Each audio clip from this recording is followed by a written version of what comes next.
선거 특집 이것만은 알고 투표하자. 오늘은 좌파와 우파의 개념에 대해서 말씀드리겠습니다. 안녕하십니까? 화수강좌 강의를 맡고 있는 LBC 소장 임철웅입니다. 오늘은 좌파와 우파에 대한 이야기를 해드릴 텐데요.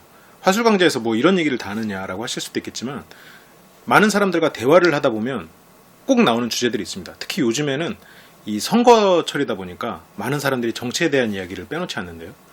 이게 잘못된 개념으로 서로가 얘기를 하다 보면 싸움이 많이 나더라고요. 그래서 제 화술 강좌의 가장 큰 줄기는 다른 사람과의 커뮤니케이션, 그를 통해서 관계를 개선하는 것인데, 그것을 위해서는 잘못된 개념을 가지고 다른 사람과 싸워서는 그건 정말 돌이킬 수 없는 대화법이 되거든요. 그래서 오늘은 가장 기본적인 개념을 좀 말씀드리려고 해요. 미리 고백을 좀 드리자면 저는 공학 박사입니다. 아무래도 공돌이다 보니까 이런 화술을 가르치고는 있지만 이런 개념에 있어서 좀 부족한 설명이 될 수도 있어요. 그렇기 때문에 여러분들이 만약 좀 더 알고 싶다 그러면 좀 더 깊이 있는 다른 이론서를 찾아보시거나 그런 식으로 접근을 하셔야 될 거예요. 하지만 그렇기 때문에 보다 더 여러분들이 현실적으로 알기 쉽게 여러분들이 말씀드릴 수 있을 거라고 생각을 합니다. 바로 얘기를 해보죠. 좌파와 우파, 어디서 유래했느냐 이런 얘기는 다 뺄 거예요. 전혀 안 하고 우리가 지금 선거를 하기 위해서 필요한 것, 좌파는 뭐고 우파는 뭐냐라는 말씀을 드릴 거예요. 먼저 확실한 것 한 가지를 말씀드리면, 어느 한쪽 입장에서 다른 쪽을 악이다, 틀린 것이다 라고 규정하는 사람이 있으면 그 사람이 틀린 겁니다. 만약 내가 어느 한 입장에서 다른 쪽 진영을, 진영이라는 표현도 좀 그렇지만 다른 쪽 사상을 가진 사람이 악한 사람, 저 사람은 잘 몰라서 저래라고 말을 하는 순간 본인이 잘 모르는 거예요. 만약 그런 생각을 하고 계셨거나 주변에 그런 사람이 있다면, 주변에 그런 사람이 있어도 바꾸기가 참 힘들죠. 종교랑 정치의 의지는. 그러면 자기 자신에 대해 만약 그런 생각을 하고 있었다면 그거는 반드시 바꾸고 조금 더 공부를 하셔야 됩니다. 그럼 얘기를 해보죠. 이게 자유와 평등이라고 많이 구분을 해요. 자유와 평등 둘 다 참 좋은 얘기인데 그거를 왜 구분해야 됩니까? 라고 하는데, 이게 경제적인 부분에서 출발을 하게 되면 둘이 양립하기가 상당히 힘들거든요. 많은 사람들을 평등하게 만드는 것과 많은 사람들에게 자유를 주는 것은, 자유를 주게 되면 돈이 많은 사람은 점점 더 많아질 거고, 적은 사람은 보다 더 적어질 수도 있겠죠. 그러니까 그런 현상이 일어날 수도 있고, 평등은 기본적으로 평등할 수도 있지만 평등하지 않은 상황이라면 평등하게 만들기 위해서 누군가가 개입을 해야 될 수도 있겠죠. 둘 다 완벽한 사상은 아닙니다. 자유롭게 하기 위해서 평등하지 않은 상황을 그대로 둘 것이냐, 아니면 평등하게 하기 위해서 사람들의 자유를 뺏을 것이냐, 이것이 바로 좌파와 우파의 차이입니다. 여러분들은 어느 쪽을 선호하십니까? 그것을 생각하셔야 됩니다. 둘 중에 어느 것이 틀리다 맞다는 없어요. 너무 제가 당연한 얘기를 하고 있어서 저런 쉬운 얘기를 하느냐라고 생각을 하실 수도 있겠지만, 이것조차도 모르시는 분들이 굉장히 많아서 좀 설명을 드리고 있는 거예요. 자본주의 이런 것은 어떻게 보면 우파의 개념인 거죠. 실은 우파가 가지고 갈 수 있는. 좌파적 생각으로는 사회주의나 공산주의, 물론 그게 어느 정도 정반 합의에 의해서 좀 더 나은 방향으로 가기 위해서 필요한 거지만 기본적인 사상은 그쪽에 뿌리를 두고 있습니다. 돈이 많은 사람들 것을 돈이 없는 사람들에게 분배하는 것, 이것이 좌파의 생각이고, 우파는 돈이 많은 기업이나 이런 기업을 더 잘할 수 있게 해서 그 기업에 다른 사람을 취업을 시키거나 이런 식으로 해서 전체 파이를 키우는 것. 그래서 그 두 진영이 실은 다 맞는 얘기일 수 있어요.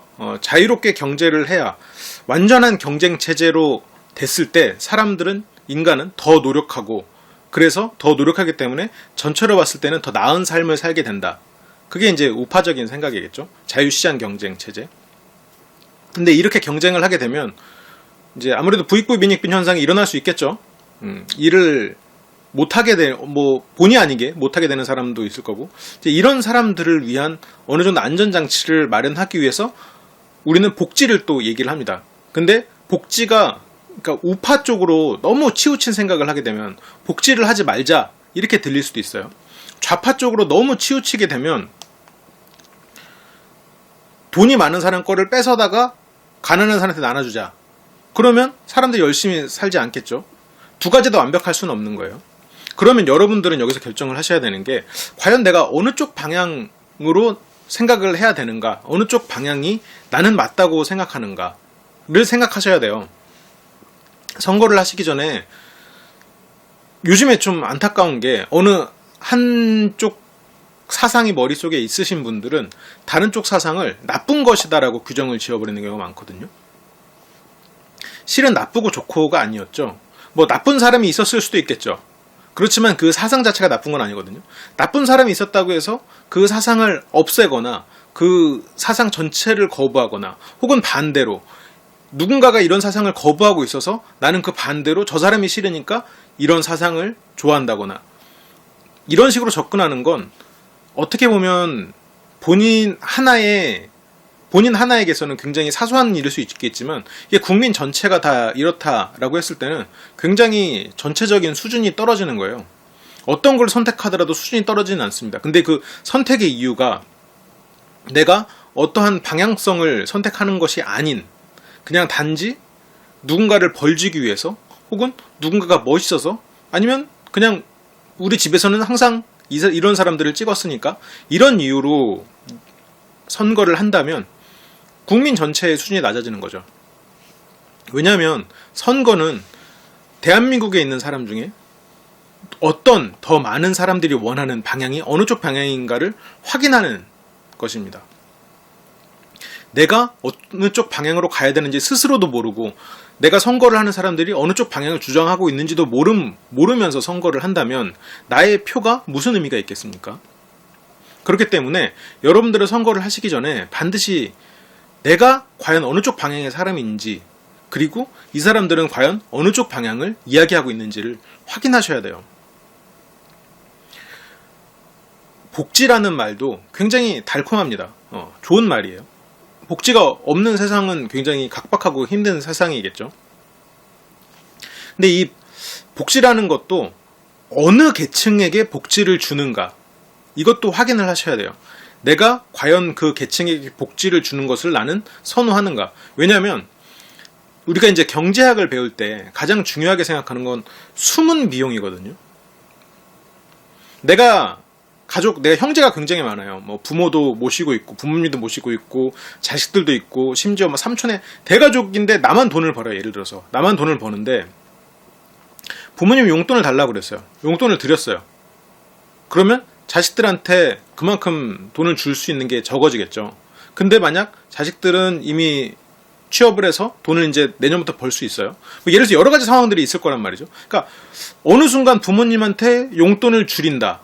그럼 이게 효도를 안 하는 사람처럼 돼서 내가 가족들한테 욕을 먹을 수도 있겠죠. 근데 부모님한테 용돈을 줄 수밖에 없었던 이유는 아이들의 대학을 보내기 위해서였을 수도 있어요. 그러니까 무조건적으로 좋은 말을 했다고 해서 그게 좋은 건가 라는 생각은 하셔야 된다는 거예요. 이거는 지금 좌파든 우파든 다 해당되는 얘기입니다. 한 가지 공약만 가지고 저거 좋다 이렇게 가지 마시고 그 공약을 이루기 위해서 과연 무엇이 필요한가, 그리고 이 정책을 내세우는 저 정당의 방향성은 어느 쪽 방향성인가, 좌파적 생각을 가지고 있나 우파적 생각을 가지고 있나. 내가 뭐 좌파든 우파든 상관없다, 나는 그냥 나만 잘 살게 해주면 좋다.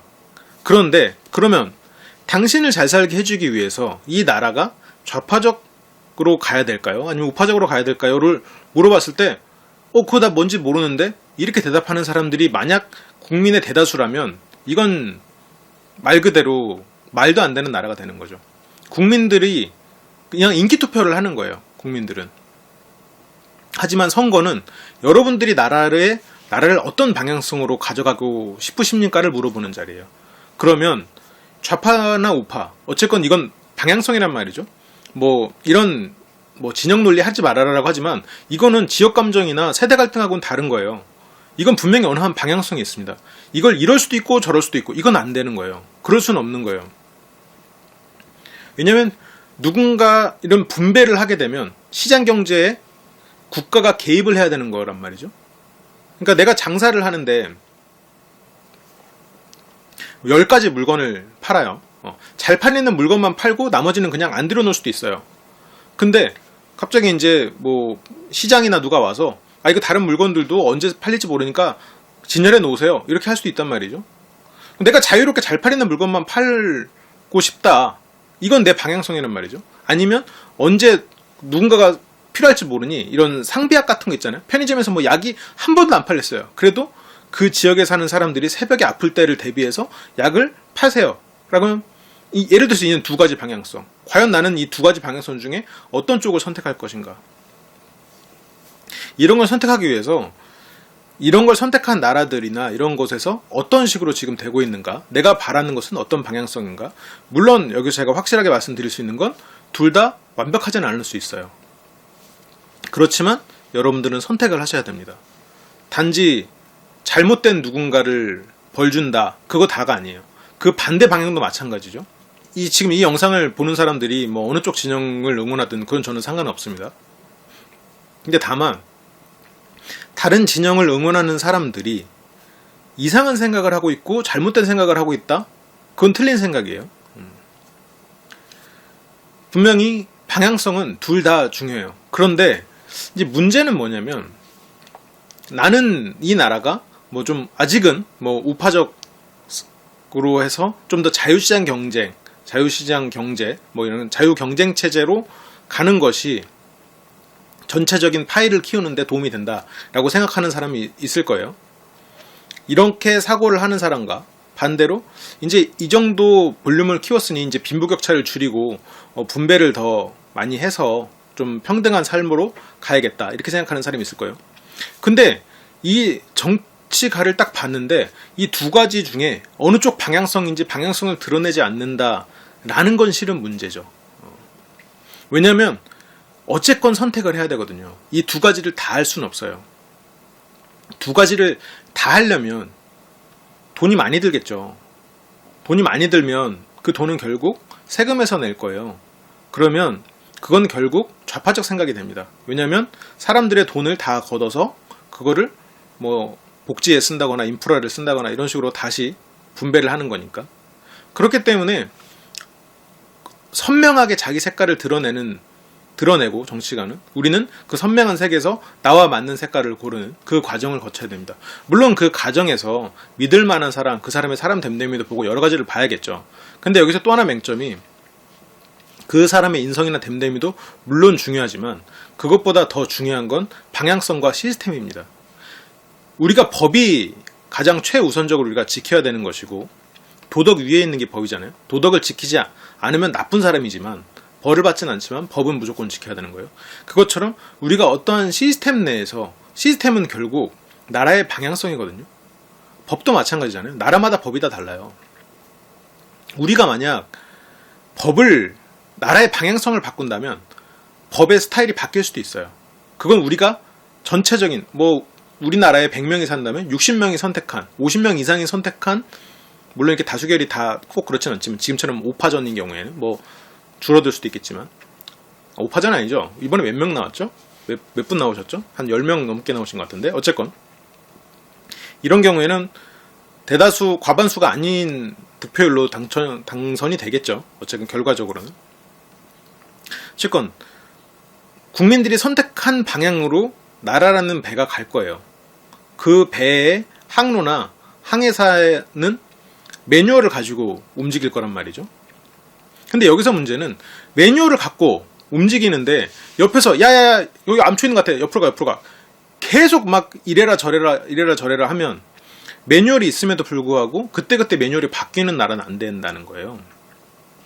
이 말은 결국 우리가 시스템을 결정하고 방향성을 결정하는 데 있어서 선거를 하는 거지 선거를 해놓고 또 마음에 안 든다고 또 법 위에 다른 법을 또 적용하고 이렇게 돼서는 안 된다라는 거죠. 그러니까 지금 우리가 할 일은 지금 정치가들이 내세우고 있는 공약이 어떠한 방향성인가. 물론 그 전에 그 정당들이 어떠한 방향을 내세우고 있는가.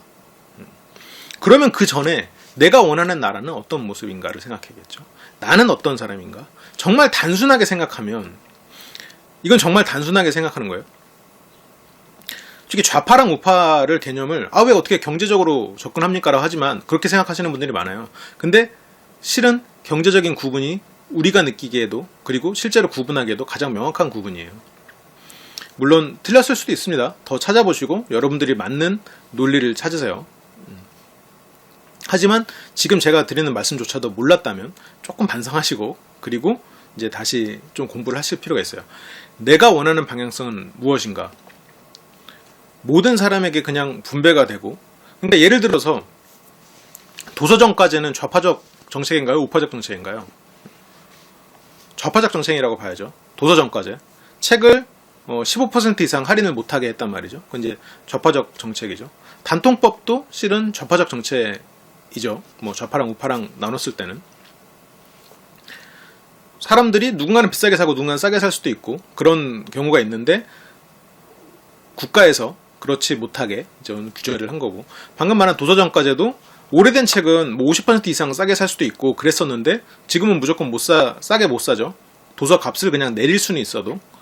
그렇게 된 거는 시장 경제에 국가가 개입을 한 거죠. 뭔가 불평등한 것을 고치기 위해서 개입을 한 거란 말이죠.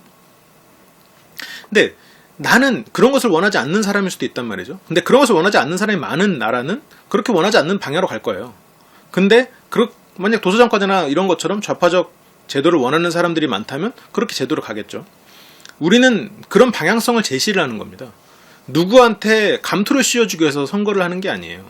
물론 그렇게 결과적으로 되는 경우도 있지만 우리는 나중에 만약 감투를 쓴 사람이 정말 감투를 씌워준 게 아니고 우리는 방향성을 제시한 건데 감투 쓴 짓을 하고 있다면 우리는 그것에 대해서 분명히 제약을 걸고 나라의 주권은 국민에게 있다는 것을 보여줘야 될 겁니다. 하지만 우리가 지금 할 일은 방향을 제시하고 그 방향으로 과연 맞게 가는지 감시를 하는 것, 그게 우리가 이제 할 일이 되겠죠. 하지만 우리가 방향도 모르고 저 사람이 좋아, 아니면 저 사람이 싫으니까 이 사람, 이렇게 접근해서는 안 된다라는 거죠. 지금 전체적으로는 우파도 좌파적인 정책을 많이 내고 있고 좌파도 마찬가지로 우파적인 정책을 어느 정도 좀 내고 있어요.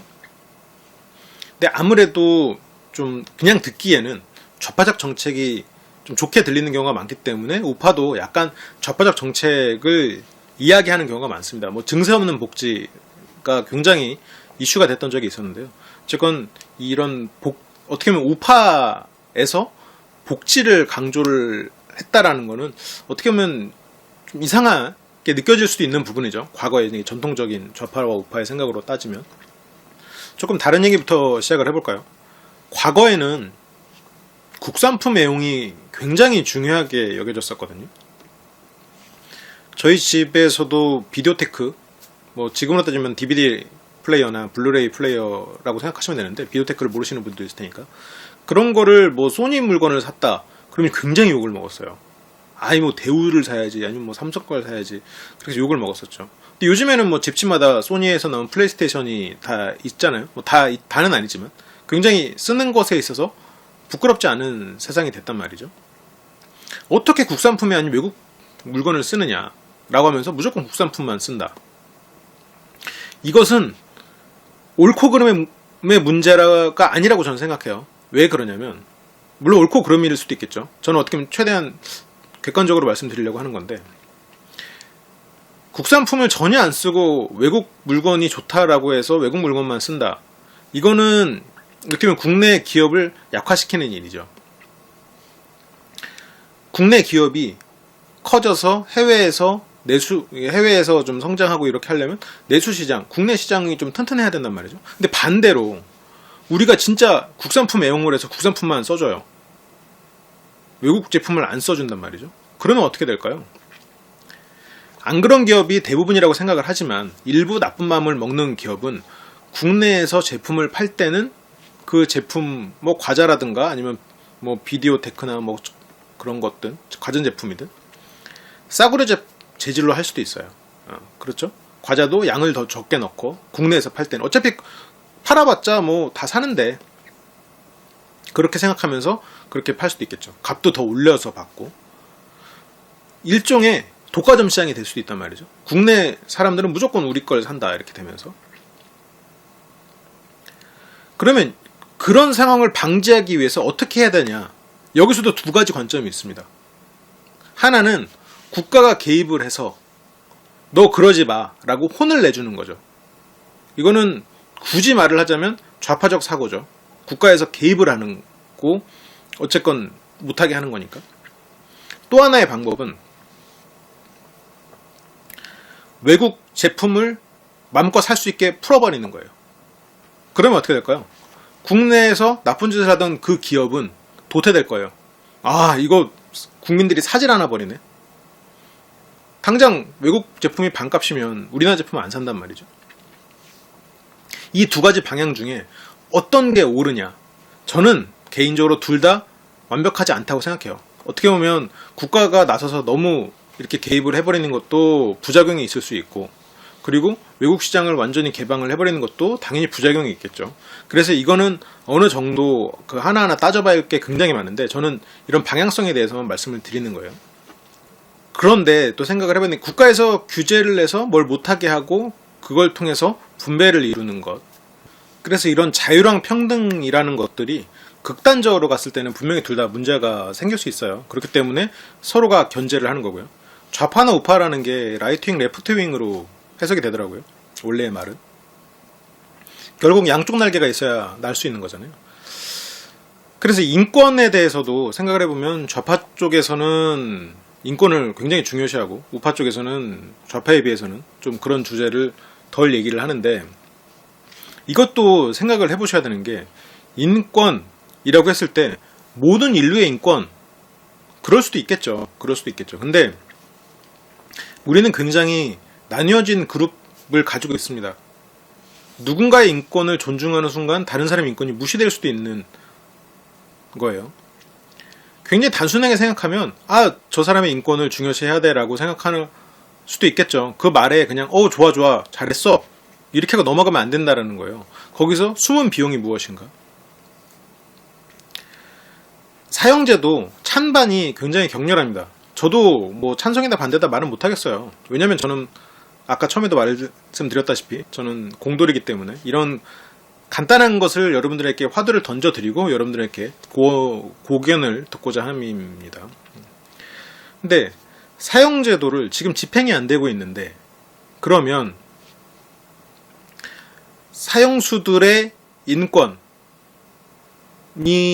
우선시 되는 거냐, 아니면 사형수들에게 들어가고 있는 그런 비용들, 예를 들어서 어떻게 보면 피해자의 세금조차도 사형수를 먹여 살리고 있단 말이죠. 이제 그런 부분들을 고려를 해서 이런 양쪽의 입장, 분명히 한쪽의 입장만 있을 수가 없어요. 모든 것들이 한쪽의 입장만 있고 그거 잘했어라고 되는 순간 그런 것들이 있다면 실은 선거는 필요 없죠. 우리는 모두 다 옳은 일을 하면 돼요. 근데 대부분의 문제는 다른 입장이 있습니다. 다른 방향이 있고요. 우리가 어느 하나에 굉장히 큰 비용을 투자를 하는 순간 다른 쪽에서 부작용이 생길 수 있어요. 그래서 우리는 최선책을 찾는 겁니다. 가장 옳은 것을 찾는 게 아니라 그나마 가장 나은 방향을 찾아야 돼요. 그런데 그것이 완벽할 수 없기 때문에 우리가 선거를 하는 거예요. 우리가 더 많은 사람들이 바라는 것을 선택을 해서 우리의 후회를 줄이기 위해서 우리가 선택한 거니까. 우리가 후회하지 않으려면 우리는 옳은 선택을 해야겠죠. 옳은 선택을 하려면 내 선택이 무엇인지는 알아야겠죠. 그렇기 때문에 여러분들이 좀 더 찾아보시기 바라요. 그리고 단순히 그냥 옳은 것, 그것만 쫓는 것도 실은 위험할 수 있는 일이거든요. 우리가 손해를 보고 사는 사람들의 경우 여러 가지가 있는데, 그 중에 하나가 실리가 없는 대의명분을 쫓기 때문이거든요. 가장 좋은 건 실리도 있고 대의명분도 있는 것을 행하는 게 제일 좋겠죠. 대의명분도 없고 나쁜 짓을 해서는 안 되겠죠. 그런데 아무 이득도 없이 그냥 단순히 해야 되는 일이니까 한다. 모든 사람들이 그렇게 산다면 실은 인류는 번영할 수 없었겠죠. 우리가 어쨌건 나의 이익, 그리고 나아가서는 집단의 이익을 위해서 살아야 그것이 전체가 발전하는 길이겠죠. 근데 그 집단의 이익을 위해서 산다는 것이 분배가 될 수도 있겠고, 자유를 통해서 서로가 경쟁하면서 더 발전하는 걸 수도 있겠죠. 제가 한 가지 말을 해도 그건 두 가지로 다 해석될 수 있어요. 그렇기 때문에 이 영상을 보시는 분도 내 입장을 딱 대변해주네, 아니면 내 입장이랑 반대를 얘기하고 있네, 뭐 그것은 느끼기 나름일 겁니다. 내 입장이랑 아마 우파적 생각을 가지시는 분 중에도 나랑 지금 반대되는 입장에서 얘기하고 있는데 나랑 비슷한 입장에서 얘기하고 있는데 라고 생각하실 거예요. 근데 제 입장을 생각하지 마시고 지금 영상은 어떻게 보면 이런 기본적인 사상과 방향성조차도 혹시라도 놓치셨던 분들을 위한 일종의 서비스적인 영상이었다고 생각을 해주시고, 저도 부족한 점이 많기 때문에 이런 부분에 있어서 남은 며칠 동안 더 찾아보고 열심히 선택을 할 수 있도록 노력을 할 겁니다. 근데 다만 이런 것들의 개념이 안 잡힌 상태에서 서로가 이제 논쟁이 발생하고 그러면서 싸움이 되니까 이게 틀린 얘기로 싸움이 되고 관계가 틀어지는 그런 안타까운 상황들이 너무 많아서 제가 간단하게 설명을 드린 겁니다. 이게 다른 거지 틀린 건 아니다 라는 말씀들을 많이 하세요. 그런데 좌파랑 우파는 이 개념은, 만약 이 개념을 잘못 알고 있었다면 그건 틀린 거예요. 다른 게 아니라 이 개념은 틀리게 알고 있으면 안 되고, 근데 나와 다른 사람이 틀린 게 아니다라는 거 생각을 하셔야 되는 거죠. 내가 좌파고 상대가 우파면 상대가 틀린 게 아니에요. 상대는 나랑 거지. 그리고 저 사람은 악이 아니고 저 사람이 생각하는 방향성이 나와 다른 거죠. 내가 가족이 굉장히 많은 집안의 아버지 입장에서 어떤 아이는 나가서 아르바이트를 하고 어떤 아이는 대학 입시를 해서 굉장히 공부를 열심히 해요. 그럴 때 용돈을 어떻게 줄 거냐? 용돈을 아르바이트 하는 애 것도 내가 받아서 똑같이 다 나눠줄 거냐? 아니면 아르바이트 하는 애는 열심히 일했으니까 걔한테는 조금 더 돈을 주고, 뭐 공부를 하는 애는 돈을 벌은 게 없으니까 안 주고, 아니면 얘는 공부를 열심히 하고 있으느라 돈을 못 번 거니까 아르바이트 하는 애 거를 빼서 얘한테 더 줄 것이냐? 여러 가지 방향성이 있을 거란 말이죠. 방금 제가 말한 세 가지가 어느 하나가 틀렸다고 말할 수 있나요? 뭐 누군가는 어느 하나 틀렸다고 말할 수 있겠죠. 하지만 그건 단지 관점과 방향성의 차이예요. 무조건 옳을 것 같은 말들이 있어요. 다른 쪽을 완전히 틀리게 말하는 것들, 그리고 굉장히 달콤하면서 다른 자기 그 사람이 진리여서 다른 모든 게 마치 틀린 것처럼 얘기하는 것은 거의 100% 사기라고 보시면 됩니다. 이거는 선거를 떠나서 사람과 사람과의 관계에서도 똑같아요. 너무나 확실할 것 같은 것, 다른 사람의 이야기를 악으로 치부하는 것, 이런 거는 거의 사기라고 보시면 됩니다. 그런 얘기를 들을 땐 이 사람이 이런 얘기를 왜 하지라고 생각하셔야 돼요. 그게 현명한 사람이 되는 길이라고 말씀을 드렸었죠, 지난 시간에. 어떻게 보면 화수강좌에서 보통 하던 주제와는 좀 다른 방향성이었네요. 만약 이런 쪽의 개념이나 이런 것들이 좀 관심이 많으시면 좀 몇 개 더 준비를 좀 해보겠습니다.